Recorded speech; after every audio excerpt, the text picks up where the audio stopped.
The importance of mental health awareness. Introduction. Mental health is very important at every stage of our life, from childhood and adolescence through adulthood and even until we get old. Mental health is the state of an individual who is functioning at a satisfactory level of emotional and behavioral adjustment. It affects how we think, act, and feel. Also, it helps to determine how we handle stress, relate to others, and make choices. Over the course of your life, if you are experiencing mental health problems, your thinking, mood, and behavior could be affected in many significant ways. The three main factors that can affect our mental health include our emotional, psychological, and social well-being. Our emotional, psychological, and social well-being have different variables that contribute to mental health problems, which are biological factors such as genes or brain chemistry, life experiences such as abuse, and family history of mental health problems. That is why the importance of mental health awareness is the main topic of this essay. Mental health awareness. Emotional well-being. When it comes to our mental health, our emotional well-being plays a big part. Our emotional well-being consists of being confident, optimistic, and able to cope with the ups and downs of life. Anger, resentment, fear, anxiety, and frustration are emotional states that a lot of people can experience regularly, but try to avoid as much as possible. If an individual keeps having negative emotions, this can affect their mental health in the long run. These negative emotional states can create extra stress in your body and mind that can lead to health issues if the stress becomes chronic or overwhelming. If an individual is emotionally suffering, then physical health can suffer too. For example, research shows that emotional distress creates susceptibility to physical illnesses like digestive disorders, gastrointestinal problems, sleep disturbances, and general lack of energy. It can even increase susceptibility to viral infection, and stress from lack of control in the workplace or from life events, which can even create susceptibility to cardiovascular disease. The implications of decreased emotional well-being are related to mental health concerns, such as stress, depression, and anxiety. Sadness and anxiety are normal emotions that help alert us to, protect us from, and cause us to react, which is in fact absolutely healthy. But what is not healthy is when these feelings become excessive, ongoing, irrational, distressing, and interfere with our daily life. Many psychologists are now discussing the importance of maintaining mental health for students. We have created an amazing guide, Mental Health for Students, and we strongly advise you to read it. Moreover, individuals who face a high amount of negative emotions can even turn to drinking, smoking, and the consumption of high-fat foods, obesity, to relieve emotional distress. Being emotionally healthy does not mean you are happy all the time. It means you are aware of your emotions. Some may have periods of negative emotions which may be temporary or fluctuating, up and down, and others may have longer-term or consistent difficulties. To always feel negative are usually not a temporary feeling if it is consistent, but instead is more long-lasting and can have a huge impact on the individual's day-to-day life. Not having control of your negative feelings can lead to isolation and, in severe situations, result in people self-harming or having suicidal thoughts. It doesn't mean healthy people don't experience negative emotions. Healthy people still feel anger, stress, and sadness. It is how it is handled. Counseling, support groups, and even medications are solutions that can help people who have emotional problems. If an individual has ongoing emotional problems, it is advisable to talk to their doctor, therapist, or seek help from a close person to help them get to the right resource for help. He or she can help find the right type of treatment to improve their emotional well-being because their health can be at risk. Psychological well-being. The experience of painful emotions, such as disappointment, grief, and failure, is a normal part of life, and being able to manage these negative and painful emotions is imperative for long-term well-being. Psychological well-being is, however, very interconnected with emotional well-being. It is when negative emotions are extreme or very long-lasting and interfere with a person's ability to function in his or her daily life. Our psychological well-being is a big part of our mental health as well. Psychological well-being is pretty similar to emotional well-being, which refers to positive mental states, such as happiness and satisfaction. However, with psychological well-being, it is more centrally focused towards your purpose and overall meaning in life. For instance, if I say that I'm happy or very satisfied with my life, you can make the assumption that my psychological well-being is pretty high.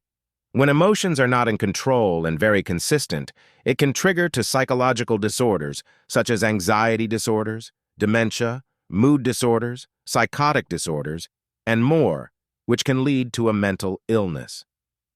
The concept of functioning effectively, in a psychological sense, involves the development of one's potential, having some control over one's life, having a sense of purpose, such as working towards goals, and experiencing positive relationships are important factors. Latest studies have revealed that people with higher psychological well-being are more likely to live healthier and longer lives. They are also more likely to enjoy a better quality of life. Better psychological well-being is interconnected with fewer social problems within society. For instance, research has found that people with high psychological well-being are less likely to engage in criminal activity or abuse drugs and alcohol. Many individuals turn to bad behavior because their psychological well-being isn't high. It is important the need to distinguish between the different approaches towards improving psychological well-being. It is important to treat a disorder when it is present, prevent the disorder from occurring, and enhance well-being. In addition, positive psychological well-being tends to predict higher earning and more prosocial behavior, such as volunteering and donating. They are happy with their life and want to continue delivering results, whether it's with family, friends, acquaintances, or strangers. Overall, psychological well-being is associated with flexible and creative thinking, pro-social behavior, and good physical health. Social well-being. When it comes to our social being and mental health, it plays a very significant role in our lives. Researchers have found that isolation is linked to negative health impacts. On the other hand, having social connections, friendships, and relationships with others help shape who we are and how we behave.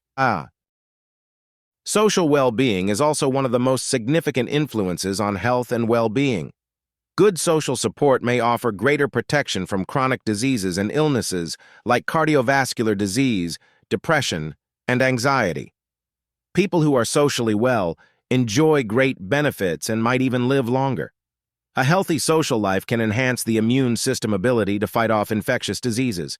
According to manews.org, social isolation or having few social contacts has significant health implications on one's overall health. Research has shown that the health risks of isolation can make the individual more prone to smoking, high blood pressure, and even obesity. A strong social network is associated with a healthier endocrine system and healthier cardiovascular functioning. Even having a healthy social life can enhance the immune system's ability to fight off infectious diseases.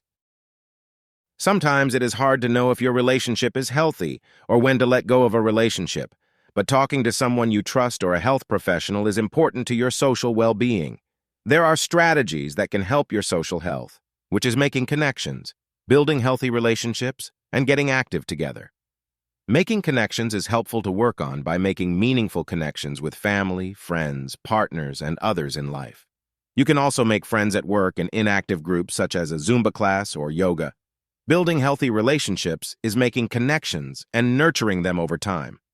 Although building bonds takes work, a social support network has many benefits to one's mental health and happiness. Positive relationships are what help make the good times better and tougher times easier. By getting active together, you are nurturing your relationship by improving both your physical and mental health, which is great. Conclusion. In conclusion, the arguments stressing the importance of mental health are provided in this essay.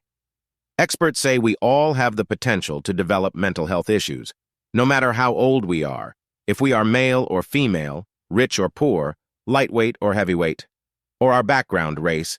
It doesn't matter because it can happen to any of us.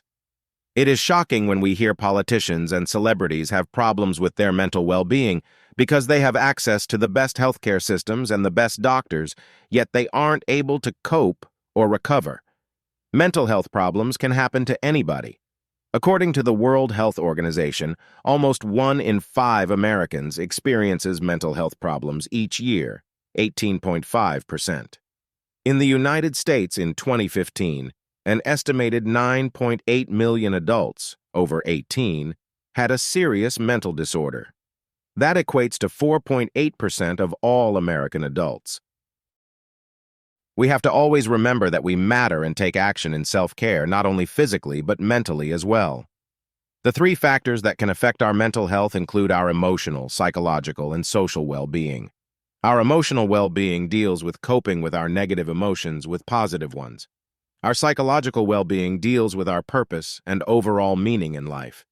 Our social well-being deals with our daily interactions with others and building lasting relationships. The bottom line is to simply take time for your happiness. Allow yourself to enjoy life, excitement, and relaxation, and be thankful for what you have and enjoy it. Life is too short.